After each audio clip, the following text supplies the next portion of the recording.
All the other human beings, most of them, they are blindly following their parents. The Christian, he is a Christian because father is a Christian.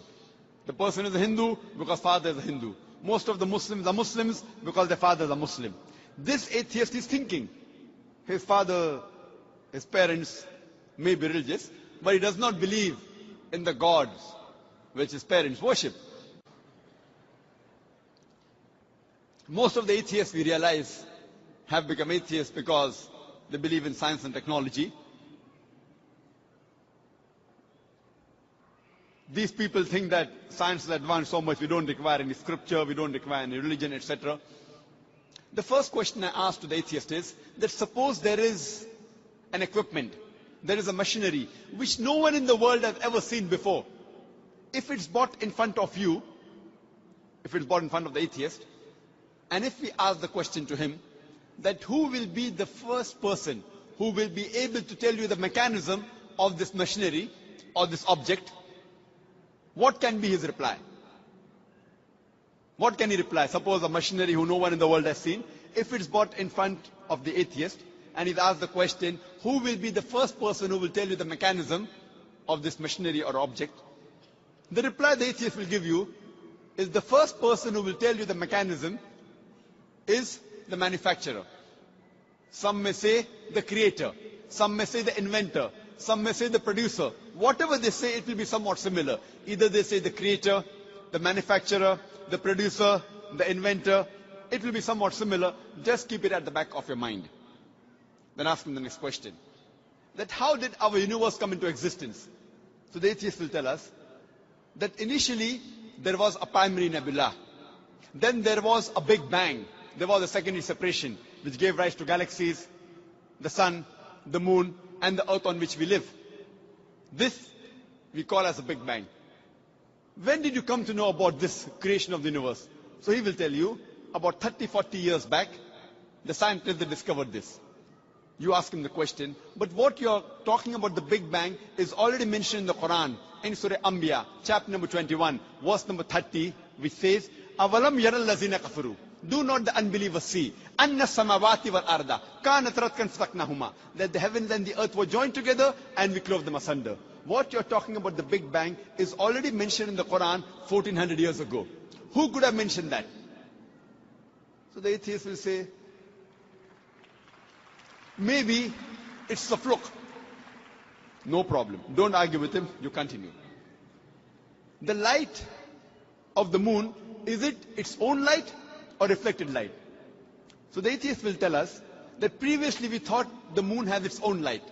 Recently we have come to know in science, recently means 100 years back, 200 years back, we have come to know that the light of the moon is not its own light but a reflected light. The Quran mentions 1400 years ago in Surah Furqan, chapter number 25, verse number 61, that blessed is he who had placed the constellation in the sky and placed therein a lamp, a sun, having its own light, and moon having reflected light or borrowed light. The Arabic word used for moonlight in the Quran is munir or nur, meaning reflected light or borrowed light. Who could have mentioned in the Quran 1400 years ago that the light of the moon is not its own light but reflected light, which we have come to know recently? The atheist may say, your Prophet Muhammad, peace be upon him, maybe he was an intelligent man. Don't argue with him. Continue. The world that we live on, what's the shape of this earth on which we live? The atheist will tell you, it is spherical. When did we come to know? So he will tell us, it was 1597 when Sir Francis Drake, when he sailed around the earth, that he proved that the earth was spherical. But the Quran says 1400 years ago, in Surah Naziyat, chapter number 79, verse number 30, Wal arda ba'da zalika dahaha. And thereafter, we have made the earth egg-shaped. The Arabic word dahaha, one of its meaning is the earth is an expanse. The other meaning is derived from the Arabic word duya, which means an egg. And it doesn't refer to a normal egg. It refers to the egg of an ostrich.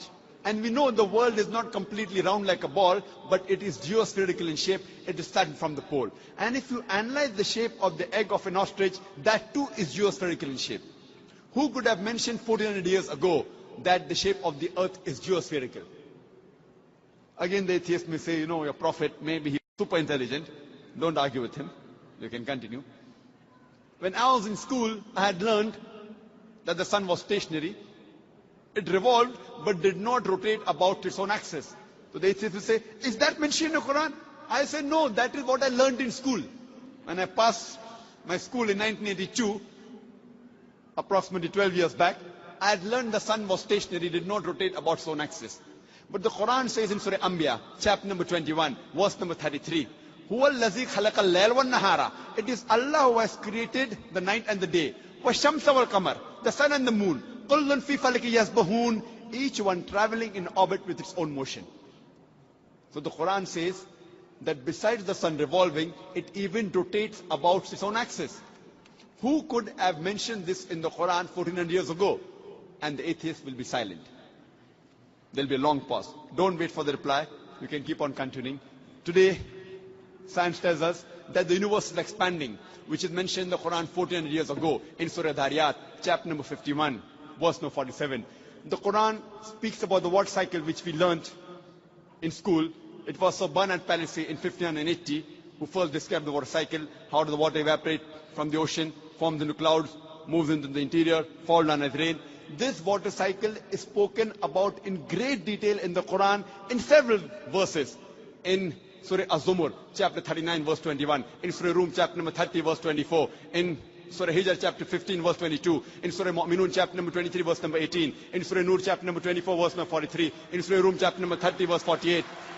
In Surah Araf, chapter number 7, verse number 17. In Surah Furqan, chapter number 25, verse 48 to 49. In Surah Fatir, chapter number 35, verse number 9. In Surah Yasin, chapter number 36, verse number 34. In Surah Mulk, chapter number 67, verse number 30. In Surah Tariq, chapter number 86, verse number 11.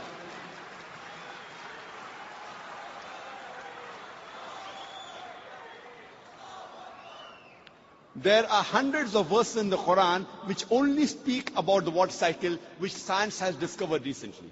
We can keep on talking that today we have come to know that the plants have got sexes which we did not know earlier. Quran says in Surah Taha, chapter number 20, verse number 53, that the plants have got sexes, male and female.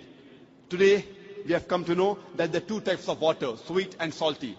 And there is a barrier between them, which is mentioned in the Quran in Surah Furqan, chapter 25, verse 53, and Surah Rahman, chapter 55, verse 17 and 18.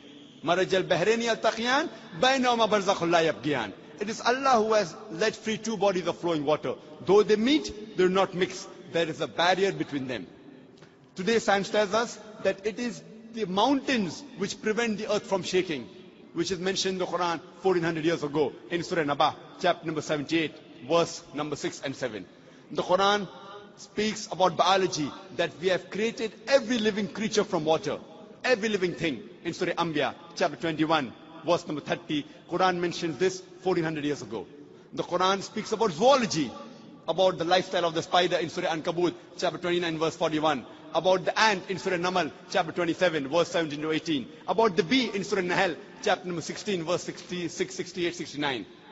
The Quran speaks about embryology in Surah Alaq, chapter 96, verse number 1 and 2. We have created the human being from alaqa, a leech-like substance, which we have come to recently.